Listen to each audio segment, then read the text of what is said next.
देश के मुख्य न्यायाधीश डीवाई चंद्रचूड़ की बेंच में विचार के लिए एक ऐसा मामला आया है जिसने सबका ध्यान खींच लिया है। ये मामला एक जनहित याचिका से जुड़ा है। दरअसल मुस्लिम परिवार में पैदा हुई लेकिन इस्लाम में आस्था नहीं रखने वाली एक महिला ने पैतृक संपत्ति में हिस्सेदारी मांगी है। ये हिस्सेदारी शरिया के मुताबिक नहीं बल्कि भारतीय उत्तराधिकार कानून के तहत मांगी गई है। इसके लिए केरल की महिला ने 29 अप्रैल को सुप्रीम कोर्ट में गुहार लगाई, जिस पर कोर्ट विचार करने के लिए तैयार हो गया। मीडिया रिपोर्ट्स के मुताबिक केरल की रहने वाली इस महिला के पुरखों ने इस्लाम कबूल कर लिया था। इस हिसाब से वो मुस्लिम परिवार में जन्मी है, लेकिन उसके पिता की पीढ़ी से उन्होंने इस्लाम धर्म में आस्था छोड़ दी। महिला की अर्जी पर मुख्य न्यायाधीश DY Chandrachud, justice JP Pardiwala और जस्टिस मनोज मिश्रा की खंडपीठ ने महिला के वकील के तर्कों को सुनने के बाद उस पर विचार विमर्श किया। इसके बाद अटॉर्नी जनरल आर वेंकट रमणी को एमिक्स क्यूरी यानी न्याय मित्र नियुक्त करने का निर्देश दिया, जो अदालत को कानूनी और तकनीकी पहलुओं से परिचित करा सके।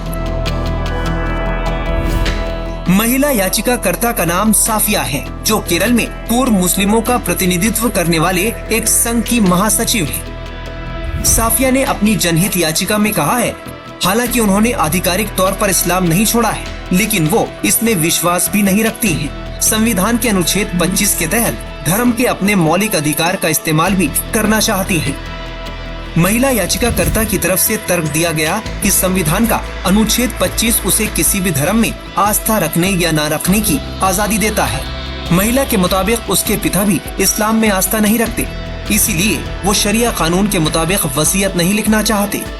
लेकिन इस याचिका में पेच ये है कि मुस्लिम खानदान में जन्मे व्यक्ति को पैतृक संपदा में बंटवारे में हिस्सा मुस्लिम पर्सनल लॉ के मुताबिक ही मिलता है।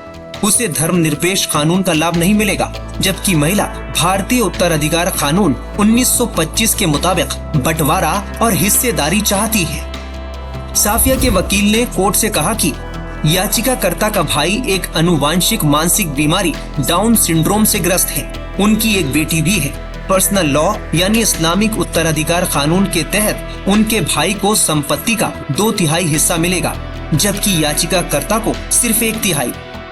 सफिया के वकील ने अदालत से ये भी अनुरोध किया कि अदालत को ये ऐलान करना चाहिए कि याचिकाकर्ता मुस्लिम पर्सनल लॉ द्वारा शासित नहीं है, वरना उसके पिता उसे संपत्ति का 1/3 से ज्यादा हिस्सा नहीं दे पाएंगे।